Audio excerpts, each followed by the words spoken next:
Proceedings in Parliament cut short as minority walks out, protesting unfair treatment by the Speaker, whom they describe as the worst in the history of Parliament. I don't expect Speaker to pretend that he didn't see me or he didn't see anybody on the minority side. If I say Speaker is the worst I've ever seen, that is my right. You call the Speaker the worst. That is not an insult. That's not an insult. We'll not pour outside gibberish. The member did not continue. Otherwise, we would have subjected him to the rules of this House. But despite their walkover, inadequate numbers report on the constitutional instrument to regulate the referendum on the creation of new regions has been adopted. Also, who leads the NDC? First and foremost, mine is to keep the integrity of the party, to ensure that the party is strongly united. As an individual, I have contributed, dedicated the greater part of my working life towards serving the NDC. I'm rooting for Alaji Uduyaya. Tonight, we assess the mood ahead of the National Delegates Congress of the NDC tomorrow, as over 9,000 delegates decide the direction of the party.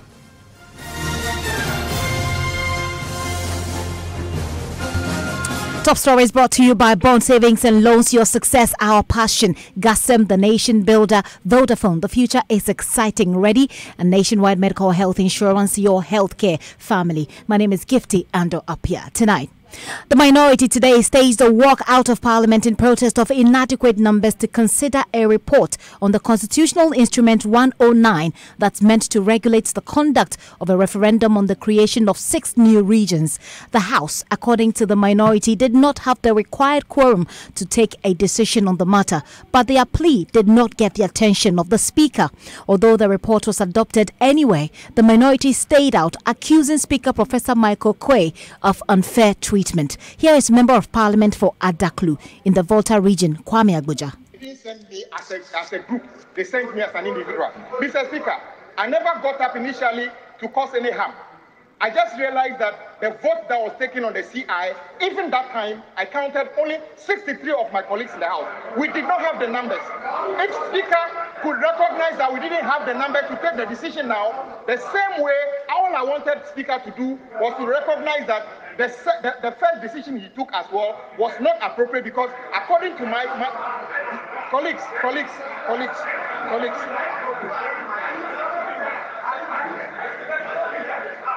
Mr. Speaker, all I got up to do was not to stop a region being created or get fund getting money, but only to draw the Speaker's attention to Article 102 and Order 109(1).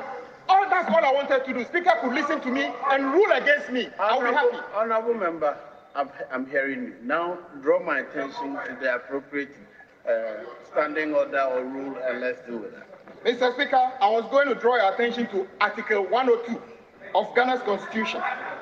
Article 102, which talks about quorum in Parliament. And Mr. Speaker, I read, a quorum of Parliament, apart from the person presiding, shall be 1/3 of all members of Parliament. And if I go to Order 109, no question for a decision in the House shall be proposed for determination unless there is present in the House not less than 1/2 of all the members of the House. Mr. Speaker, I could read on, but Mr. Speaker, Kwame Agboja there, he's a Member of Parliament for Adaklu in the Volta region. Well, the majority leader, Osei Cheimensa Bonsu, would not have any of that. He took a swipe at the MP, accusing him of denigrating the Speaker. Our colleague started by saying that he was going to say something.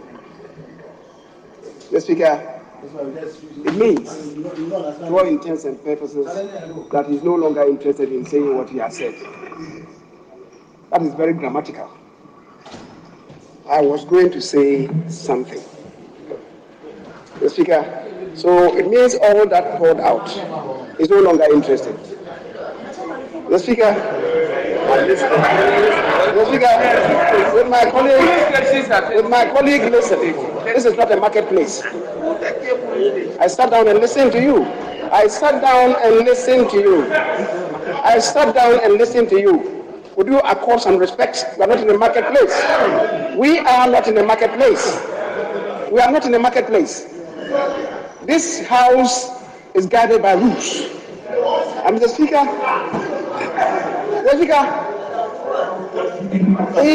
when he got up at first, he spoke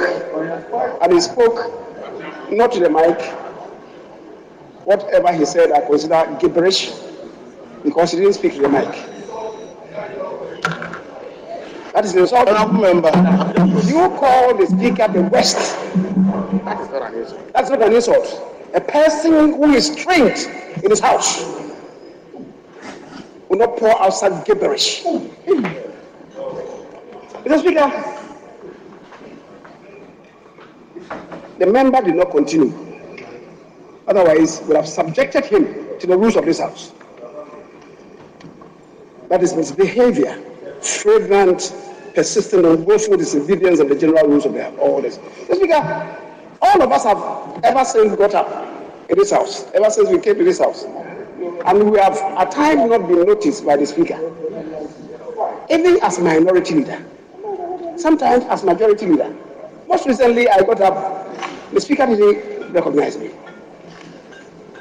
Should the heavens collapse and fall in on us?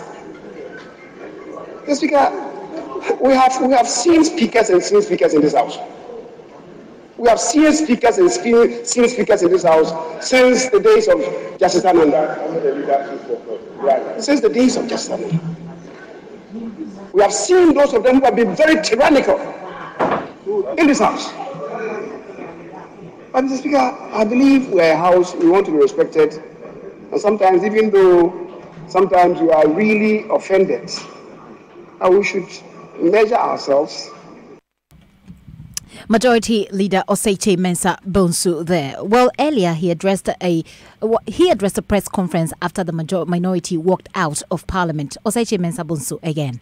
So, for anybody to suggest that the minister ought to have served Parliament, that person has not applied himself to the Constitution.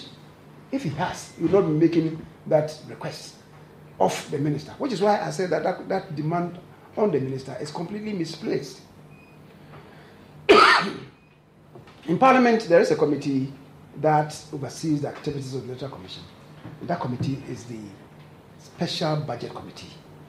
So if anybody requires it from the Electoral Commission, as the Parliament generally requires it, then it is, and if it has to be tabled, it has to be tabled through the Special Budget Committee. We work with rules, and people should learn the rules before they make demands that cannot be substantiated.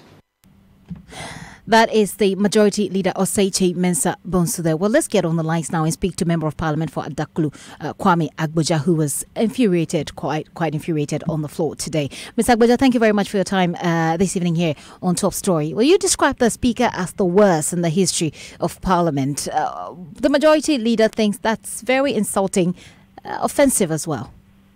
Well, good evening, Gifty, and good evening to your cherished listeners. But you heard him go ahead to basically insult me, unfortunately. And this is not the first time the minority leader has had the cause to use very derogatory words against individuals in the minority and others. But we can live with that. We are politicians. We can suffer some of those as a consequence of the work we do. I must state categorically that the NDC, the minority, was never against the creation of the regions, and we were never against getting resources. Those were not the issues we wanted to raise. Basically, the Constitution, Article 102, as I raised in Parliament, basically says that a quorum of Parliament is 1/3 of members of Parliament. 1/3 will work out to be 91, thereabout, or 91.6, but we round it up to 92. As of the time we started taking the CI, we were only 63 in the chamber.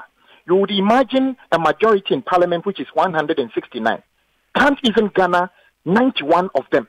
So we were going to take a decision as important as creation, the CI on the creation for the referendum, and we can't have enough members. So I got up to draw the attention of Mr. Speaker that by our constitutional requirement, we did not have the numbers in Parliament. And our own standing orders, Order 109, states that we need 1/2 of members of Parliament to take a decision like this. So in other words, we should be a minimum of 138 in Parliament. We were only 63. But when I got up to draw the attention of the Speaker, simple issue. All Speaker could have done was to look at the numbers and say maybe we can't do that. But guess what? Mr. Agbaja, you have to catch the Speaker's eye. I mean, if the Speaker does not recognize you or the Speaker does not pay attention to you, it's probably because you have not caught his eye. Do you know the interesting thing? I believe, and I use this word reservedly, I think Speaker was a bit capricious today to the extent that Kwame Agbaja was the only one left on the minority side. And what circumstance would Speaker not be able to recognize a single person on the minority side? Is Speaker trying to say that I was wrong for actually drawing his attention to the fact that we did not have the numbers to even have the discussion? So the decisions we were taking, I was trying to draw the Speaker's attention that it was illegal. But if Speaker actually paid attention to the oath he himself took, and I read part of the oath, which says that Speaker would protect and defend the Constitution of the Republic of Ghana and also do right to all manner of people according to the Constitution of Ghana and the laws and conventions of Parliament. And I'm saying that I was not acting on my own. I was acting backed by Article 102 of the Constitution and Order 109. Where did I go wrong? To the extent that government, through Speaker, through the majority, would decide that they would ignore the majority. Guess what? I was vindicated when, at the end of the day, he refused to take the vote on the loan agreement, to give a loan agreement $1.5 billion for Get Fund. But the CI was adopted anyway. Pardon? The CI was adopted anyway. Yeah, because this is a decision of government to make to get the CI through. Guess what? The minority have bent backwards so much. Do you know that tomorrow is Saturday and NDC are having our National Congress, but we are supposed to sit in Parliament tomorrow? This is how much the minority have bent backward to accommodate government. The government will never, through Parliament, the Speaker will never give us that respect. But Ms. Agbaja, did you just say that you were the only person left on the minority side in Parliament today? That it was just you in Parliament today? At the point in time, yes. At a point in time, yes, I was the only one on my side. As in the other members of Parliament did not show up. I mean, they did not report to work. They were all in the house. Maybe they were gone somewhere. But when I turned around, I was the only one. And look, we can dilly-dally with this. But Mr. Agbaja, you cannot blame the Speaker if the other members of the minority did not show up. In fact, the Ghanaians are paying them, and they did not show up for work. I am the only one. I was the only one left on the minority side, so Speaker cannot say he can't see me. He deliberately didn't want to tolerate. I'm saying this.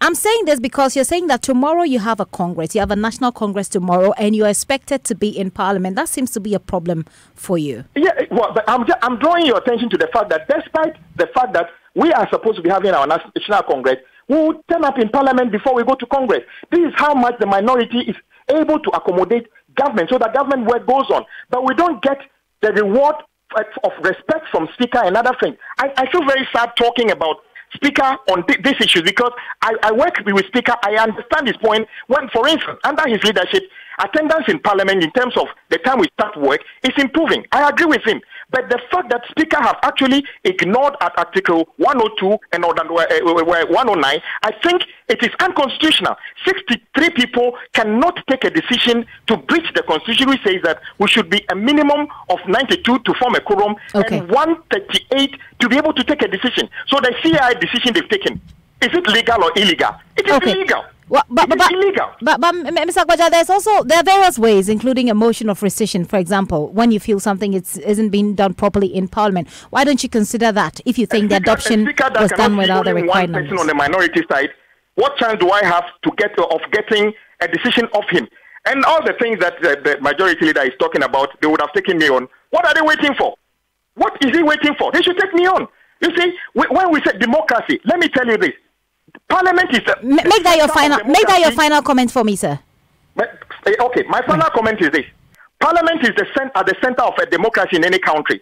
When you have a country without even a democracy, you can have the legislature and the executive and the judiciary.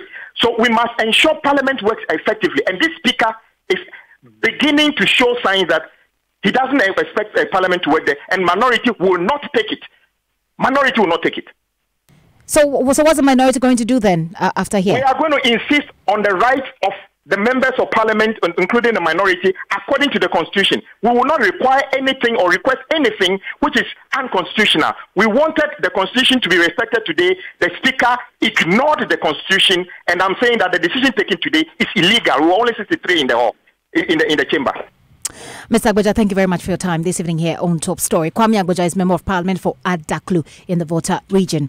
Well, let's talk about the NDC now. A total of 65 aspirants are contesting for various national positions at this weekend's National Delegate Congress of the opposition party.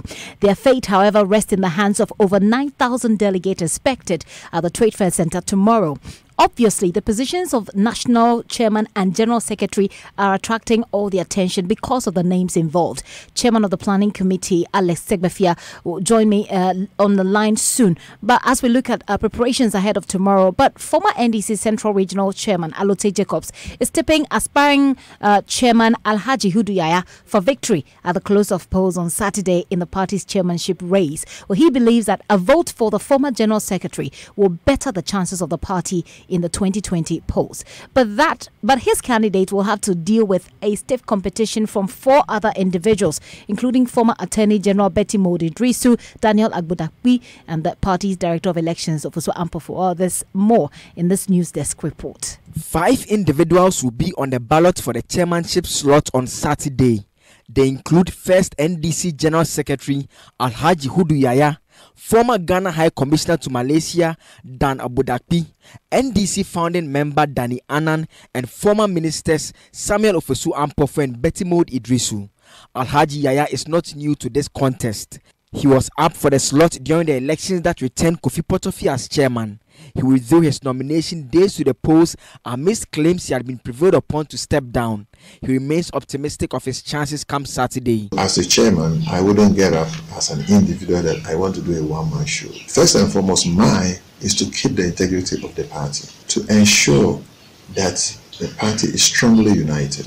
When we win collectively. Like Alhaji Yaya, Samuel Ofosu Ampofu can best be described as a party man, serving from as low as branch organizer, rising to become its director of elections. He believes he has served the party well and deserves the nod. As an individual, I have contributed, dedicated the greater part of my working life towards serving the NDC in various capacities. And I believe that I have done what it takes. I understand the party.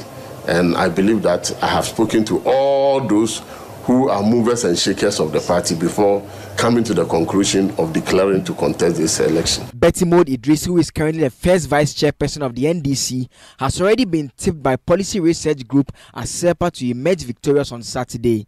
Not much has, however, been heard of a campaign tour of the country, just like Mr. Abudakpi and Danny Annan. Former Central Regional Chairman Alote Jacobs is confident Alhaji Yaya stands a better chance of winning. I'm rooting for Alhaji Hudu Yaya. He has a background of experience. He's been twice the General Secretary of the NDC, and during his period, we never saw anything like divisions, groupings within the party. The delegates will speak come Saturday. That was a News Desk report. Well, let's get on the phone lines now because I have Alex Segbefia, who is the chairman of the Planning Committee. So thank you very much for your time this evening here on Top Story. I believe that everything is set. Do take us through the program for tomorrow. Good evening, Gifty, and good evening to your listeners as well. And thank you for the call. Tomorrow, we hope that the delegates will be getting to the hall around 9 o'clock. And the various dignitaries will begin to arrive from 9:30 into 9:40, and hopefully by 9:50, the 2 presidents should also be in the hall. We hope to start events at 10 o'clock in the morning, God willing. And once that happens, we'll have the opening ceremony with prayers beginning, and that will then go on with various speeches coming from the chairman who will do the introduction. At some point, the General Secretary will give a report. There will be solidarity messages as well from foreign branches as well as other political parties. And then we will also have the 2 former presidents addressing us briefly at the opening ceremony. We will then look at a review of our constitution in terms of the constitutional amendments that we wish to make. And then once we've done that, we will then move straight into handing over to the EC to begin the election process. Before we hand over, we will introduce all the candidates who are aspirants who are taking part. Once they're introduced, hand over to the EC, and we will then begin the voting process. Speaking of solidarity messages, let's take it from there. Have you invited the NPP? We always invite all the other political parties, and as far as I'm aware, that has already been done. And we've also invited members of the diplomatic corps and as well. So we have a variety of people who have all been invited. Right. I did ask about the NPP because you did not show up at the NDC did not show up at the NPP's Congress in Koforidua. I believe there was an event which we had to, which meant that we couldn't attend. I think we had just lost our vice president at the time, amongst other things, and that was why we didn't attend, if I'm right. Have they confirmed that they'll be attending? I can't answer that question because that I have to check with the Accreditation and Protocol Committee. I don't know whether they will, but they actually attended the Women and Youth Conference, so I have no reason to see why they won't attend. Okay. Let's speak about... They understood fully well why we couldn't attend theirs at the given time. Very well. Well, the members of Parliament, we understand, will have to go to Parliament tomorrow before they make it to the Congress. Will that affect your plans in any way? No, we'll go ahead with our plans. They'll definitely join us. We understand that Parliament must still go ahead and with its business. We're quite surprised that they have to do it on a Saturday, but duty calls, and therefore people must be able to get on with what they have to do. But once they're done, they'll come and join us. And we obviously believe that they'll be finished well before the voting. So much as they might miss some of the speeches that might be crucial or important, the most vital thing is if they are here for the constitutional amendments and then subsequently for the voting, that should be fine. Which is what brings me to my final question to you, Mr. Segbefia. The amendment, can you take us through the source of amendment you're looking at? It's quite bulky, and it's not something that I would embark upon over a phone for a start. And it has a lot of different issues. And in no way should I come across, even if I was going to do it, with any form of bias. So I have to sit down and prepare properly to do it. But I understand. I perfectly understand. But you can take us through what are the major ones, for example. I mean, is there even one major amendment you're looking at that has been tabled? I won't begin to even start because there are quite a few of them which are major. And it's for me to say that, I mean, for example, we will increase the number of people who are in the youth and women's wing. Is what I can put forward. We are looking to see whether we will need to either appoint or continue to vote for people in the treasury position or the communication officer position. Things like that are on the card. So that will be put forward and the Congress will decide whether to make those amendments or not. Wards are being requested to be reintroduced into the system. And wards and zones. And that will also be put forward to Congress. So there are those type of amendments are on the cards, but as to how Congress is going to accept them or not is a different matter. Are there any lessons that you've drawn from the organization of the Women and Youth Wing elections, for example? Yes, we would be quite tight on accreditation. We'll try and get people into the hall quite quickly. For that reason, we are not doing a registration exercise. Nobody needs to register. The registration can be carried on inside the hall. So when you get to the place, you can just be ushered straight into the hall if you're a delegate. And because there's no accommodation where we are, people will be ushered straight in, and therefore there should be no delay in people getting in. Once people are in, then the constituency secretaries can tell us who is present. All the accreditation is being done tonight, and from yesterday, all the secretaries have been given their accreditation cards for the delegates. So when they get to the trade fair site, there is no need to go to any spot for registration. They can go straight into the dome. Mr. Segbefia, I started this conversation by saying that I believe you're well prepared, and I believe that you can take us through your preparation once again. But let's focus also on traffic, because people are going to be moving from their homes, and those who are coming by bus from different parts of the country are all coming to Accra. They're coming to the Trade Fair Center. What are the arrangements to control traffic? Well, you know that we've been in touch with the regional police command, so the police will also be alive to what is going to be happening at the trade fair tomorrow. Also, we've got good directional signs. 4 of the regions have already are on their way, or some have already arrived in Accra. So, and they are going to be put to spend the night. So, Northern Region, Upper East, Upper West, Buahafu, and the northern parts of the Volta and Western and Central regions have also been given some accommodation. Excuse me. And therefore, they will be no doubt coming to. They already know their way here, and they will be coming much earlier. The ones who are coming direct from the other regions will be arriving, we hope, by 7, 8 in the morning, and then they will be ushered straight into the hall after they've been able to refresh themselves. That's what we are hoping to occur. So in terms of the movement, yes, there will be a cluster of buses. All the buses have parking outside. As you know, the trade fair site is quite large and quite huge. So it's not, once the buses get onto the front parking area, there's enough space for all of them to be parked, and therefore it shouldn't create too much of a problem once you have the right coordination. And this Congress is not the first major event that is happening at the trade fair site. I'm sure there have been a lot more, much larger events held here, and they have been held successfully, and traffic has been controlled. But there will definitely be some level of traffic due to traffic lights and the nature of the vehicles, because you have large buses. So there will be some level of traffic, but I know it will all be under control. Okay, I take it you're well set for tomorrow. Mr. Segbefia, thank you so much for your time this evening here on Top Story. Alex Segbefia is chairman of the planning committee for the NDC's National Congress, which happens tomorrow. And Joy News will be bringing you comprehensive coverage as usual, in-depth analysis. You don't want to miss it. Top Story is brought to you by Bond Savings and Loans, your success, our passion. Gasem, the nation builder. Vodafone, the future is exciting. Ready? And Nationwide Medical Health Insurance, your healthcare family. My name is Gifty Ando Apia. But Kojo Youngson will be connecting with you, Ghana. We're talking about the budget in just a few minutes. Do stay tuned.